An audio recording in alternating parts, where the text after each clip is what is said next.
Less than 4 years after Pope John Paul II's visit to Kigali, many Rwandans would recall these spontaneous words at the end of his speech when they found out about the death of the couple Cyprian and Daphrose Rugamba. Cyprian, a renowned intellectual and poet, had converted to Christianity a few years previously, thanks to the prayers of his wife Daphrose, and the couple's charitable works and peaceful demeanour were well known by all.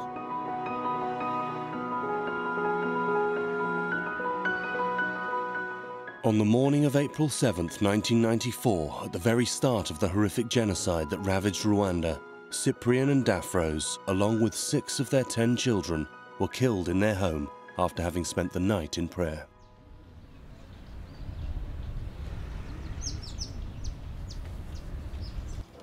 Ici, nous sommes chez Cyprien Daphrose Rugamba, une maison qu'ils ont habitée depuis 1989 jusqu'à 1994. Quand je viens ici, c'est comme si je venais à la maison. Je venais rencontrer mes parents. Francois Xavier Garambe is the head of the Emmanuel community in Rwanda that was founded by Cyprian and Daphrose. Every now and then he comes back to visit the house where the family spent their last years. Ici, c'est la chapelle. C'était le garage qui a été transformé en chapelle. Il y avait, bon, le plus important dans une chapelle, c'est le tabernacle, donc qui était là. Voilà, donc, et donc c'est ici où, dans la louange, on voyait Cyprien et Daphrose danser. It was in this chapel that the family spent their last night in prayer before being killed on the morning of April the 7th. On that day, 3 of their 10 children were absent, and a 4th named Sirdar survived the massacre. It is through his story as he told it to his siblings that we came to know about the family's last few moments alive. D'après ce que Sirdar nous a dit, les militaires, quand ils sont venus, il y avait papa, maman, 6 frères et sœurs, une fille de mon cousin Zitoni qui avait passé la nuit chez nous, et une autre fille qui travaillait à la maison. Ça fait 10. Donc ils étaient en prière. Ils ont passé la nuit précédant leur mort en prière. On le sait surtout par un frère qui a pu les avoir au téléphone le matin. Moi, j'ai jamais pu les joindre. Donc, quand les tueurs sont arrivés, c'était dans les premiers à être visés, donc c'était bien prévu. Ils ont senti que c'était les derniers moments. Alors Daphrose a demandé d'aller prier, une dernière fois d'aller saluer le Saint-Sacrement.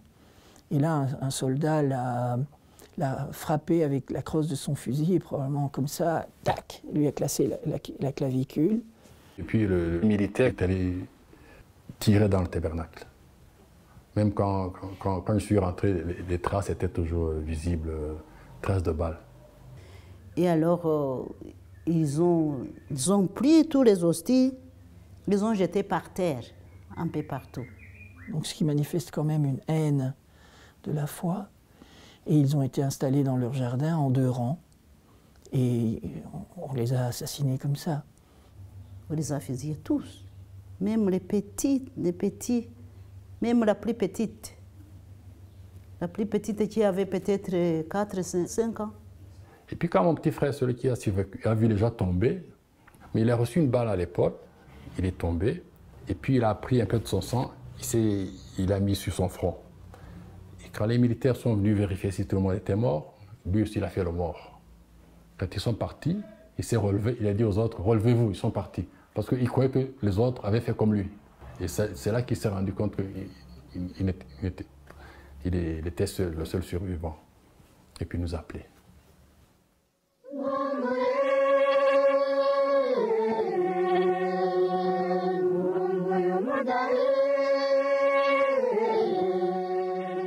Leur mort ne m'a pas surpris, parce que c'était le porte-parole des marginalisés. Donc, ça ne m'étonne pas du tout qu'il ait été sur la liste des premières personnes à être éliminées.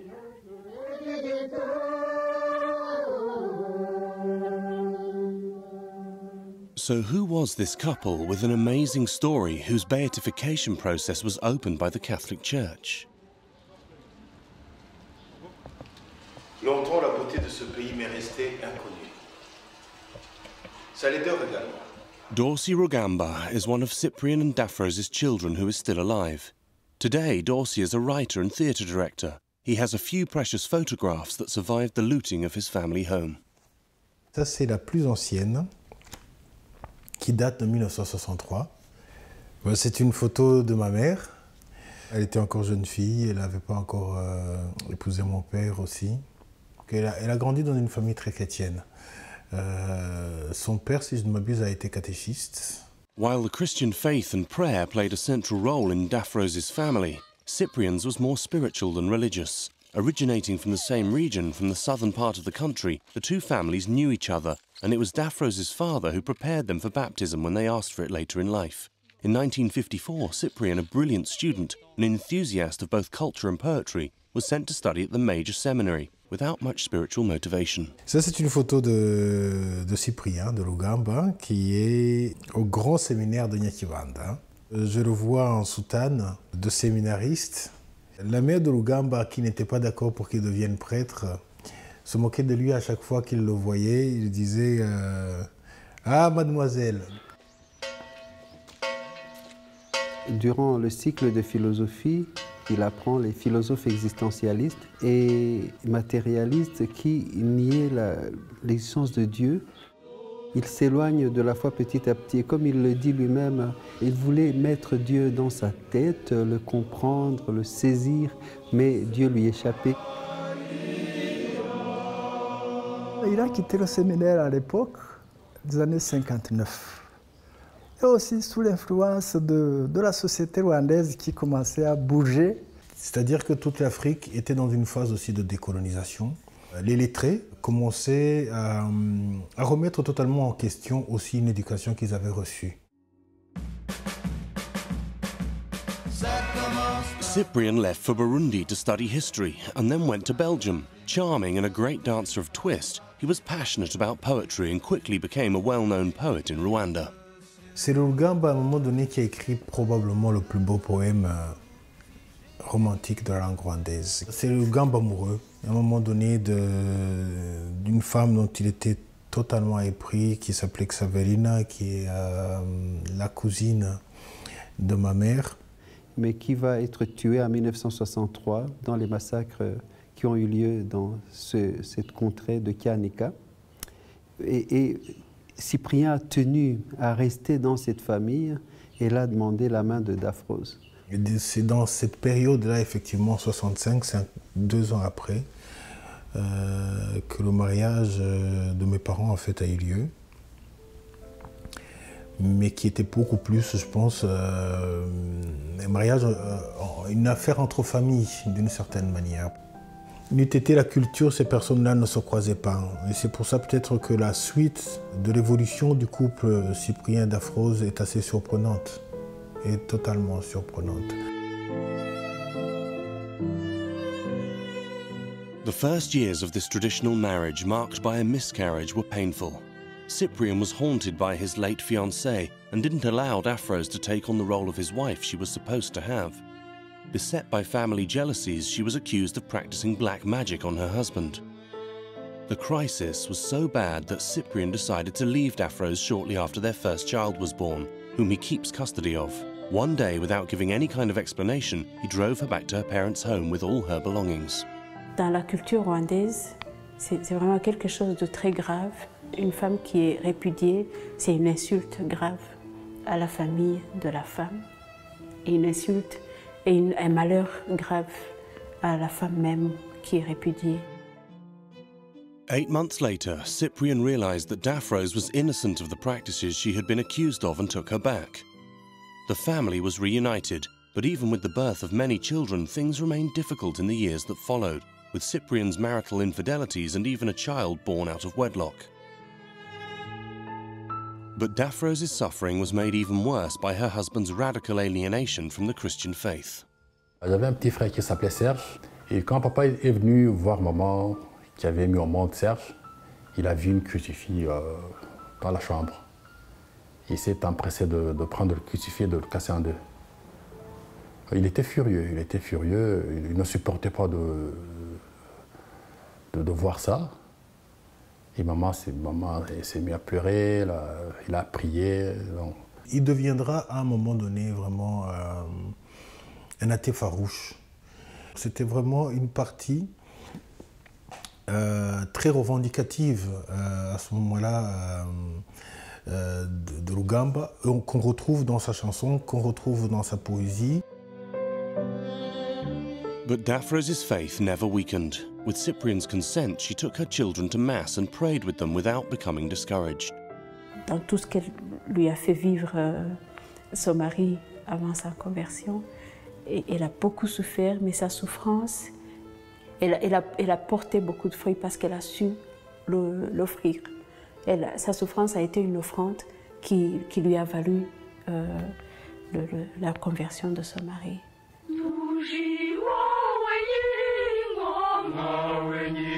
Cyprian's career, on the other hand, was very successful. After holding several important positions, he was appointed director of the National Institute for Scientific Research in Butare, in the southern part of the country, and was able to develop his passion for Rwandan culture.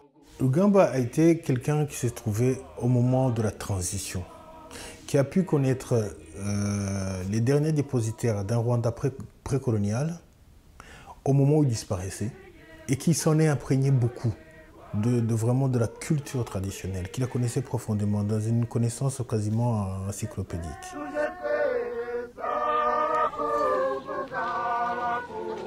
Among his many cultural contributions, Cypriot began a ballet for traditional Rwandan dances, in which he saw a high expression of his country's culture.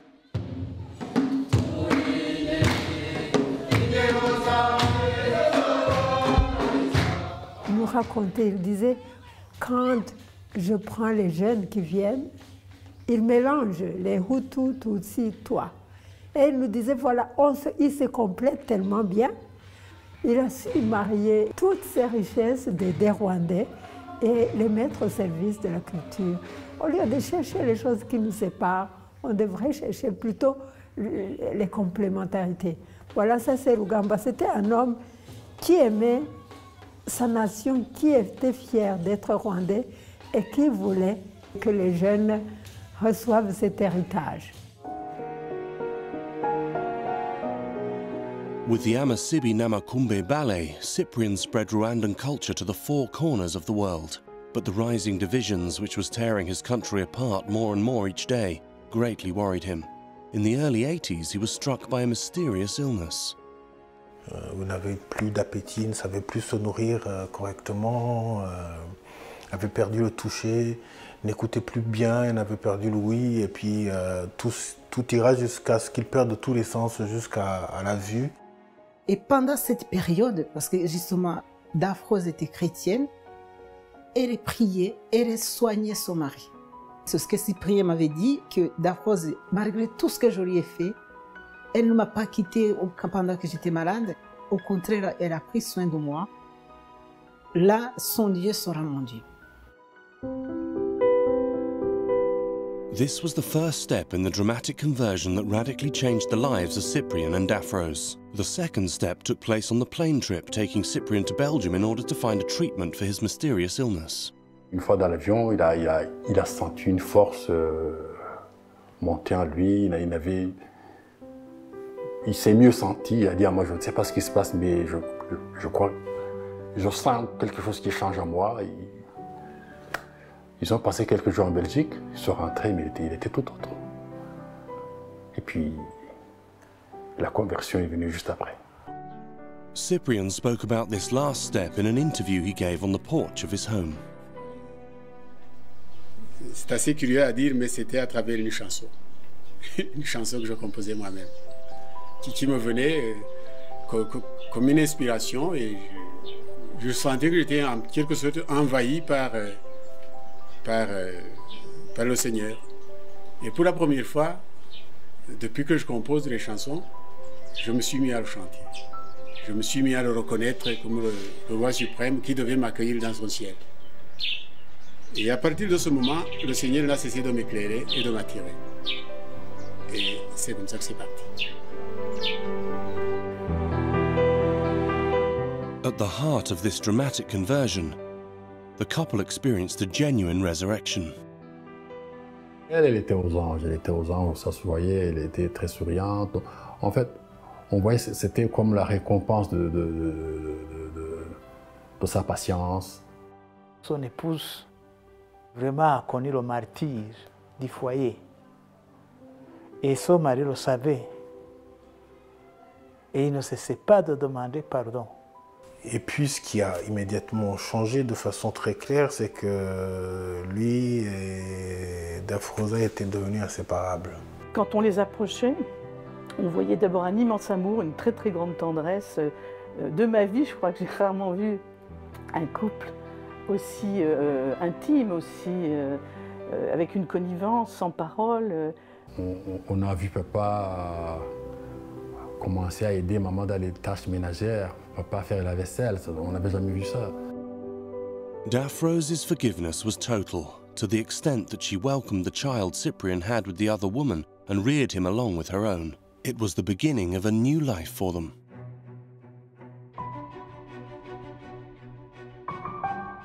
Yet this new life was soon to be marked by challenges. In the late 1980s, as political tensions rose in the country, Cyprian was sidelined from his prestigious position and the entire family moved to Kigali. This was a painful moment for Cyprian, during which he had an astonishing spiritual experience that marked him for the rest of his life.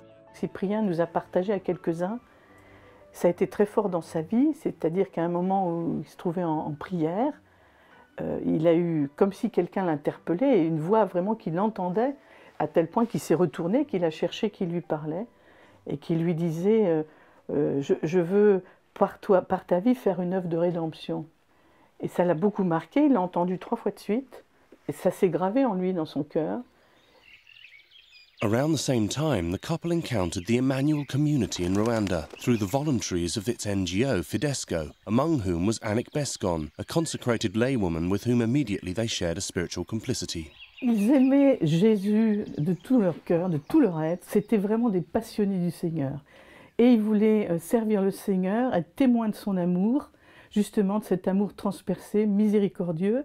Et là, ils ont rencontré des frères et sœurs avec qui ils ont compris qu'ils pouvaient vivre et épanouir cet appel. Et donc nous avons commencé à 4, Basilissa, Cyprien, Dafrose et moi-même, des petites rencontres fraternelles tous les mois.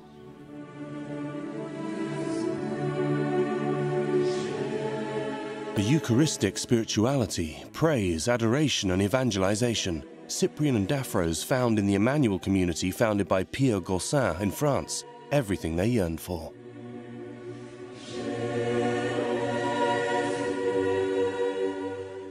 In 1990, after a quick period of formation that ended in Paray-le-Monial, Cyprian and Dafrose made the step of commitment in the Emmanuel community and founded the community in Rwanda during a very difficult political context.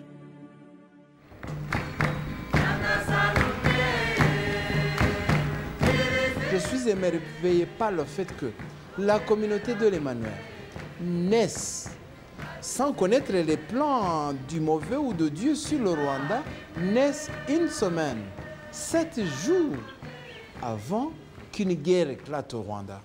Je crois que Cyprien et Dafrose ont été des signes d'unité. Il parlait aux membres de sa communauté en leur disant « Vous n'êtes ni Hutu, ni Tutsi, ni toi, vous êtes frères et sœurs. Vous n'êtes d'aucun parti. Vous êtes du parti de Jésus. » Since their conversion, guided by Dafrose, the couple turned towards the poor, whom they tried to help and bring them some relief. In order to support the family's dire financial situation, Dafrose opened up a little shop in the market. This is where she met the children living on the street who stole her potatoes. Des enfants qui étaient tout sales, des enfants qui étaient battus, qui étaient pris pour des petits bandits, des petits délinquants. Mais elle a eu, avec son regard de chrétienne, elle a eu un regard plutôt de compassion avec eux. Elle a commencé à parler avec eux. Et puis elle s'est dit, tiens, ces enfants sont intelligents, qu'est-ce qu'on peut faire pour eux? Ils ont commencé tout simplement. 20 000 francs rwandais que son mari lui a donné, et ils payaient pour que les enfants puissent se laver, puissent laver leurs habits, puissent être propres. Et puis elle prenait le temps de les écouter, de causer avec eux, et de leur montrer qu'ils étaient des enfants comme d'autres.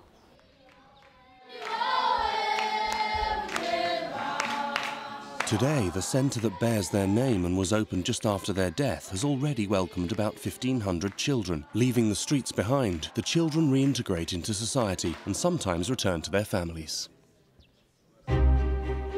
Between 1990 and 1994, tensions and violence rose in the country. Cyprian, refusing ethnic and political lines, continued his fight for the unity of Rwandans through his songs, inspired by the gospel. His voice became increasingly inconvenient. Il était toujours tout aussi conscient d'ailleurs du danger que courait le pays, mais dans une dynamique beaucoup plus positive, de convertir le plus de gens, d'appeler à l'amour. Dans les dernières chansons de Rugamba, l'amour revient systématiquement. Vraiment beaucoup de chansons là-dessus. Comme sans doute la vraie porte de sortie d'une certaine manière.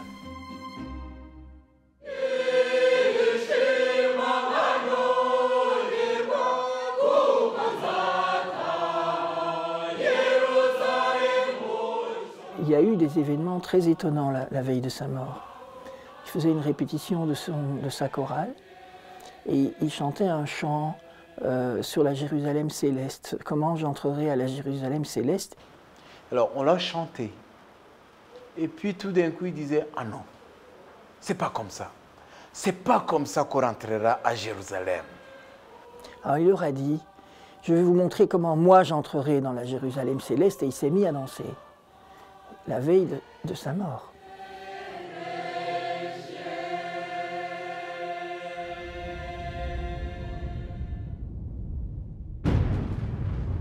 That night, the plane of the Rwandan president was shot down by a missile. This marked the beginning of an immense genocide that plunged the country into horror. Cyprian, Daphrose and their children were among the first victims.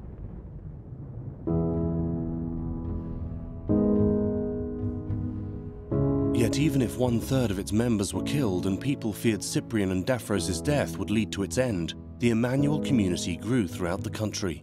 In spite of the massacres, many members of the community got together with a renewed desire to live out the gospel. La communauté n'a cessé de grandir jusqu'à aujourd'hui, avec, c'est vrai, une réputation parmi tous ceux qui existent au Rwanda de légitimité, parce qu'il y a beaucoup de témoignages de droiture, de comportement pendant les événements héroïques. Il y a eu Cyprien et Daphrose, mais il y en a eu d'autres, et donc qui touchent les cœurs.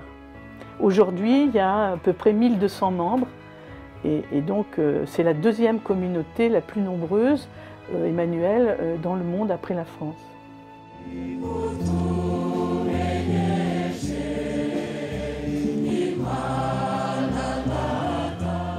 Today, the Emmanuel community in Rwanda continues Cyprian and Daphrose's work in the service of unity, reconciliation, and in the healing of the Rwandan people.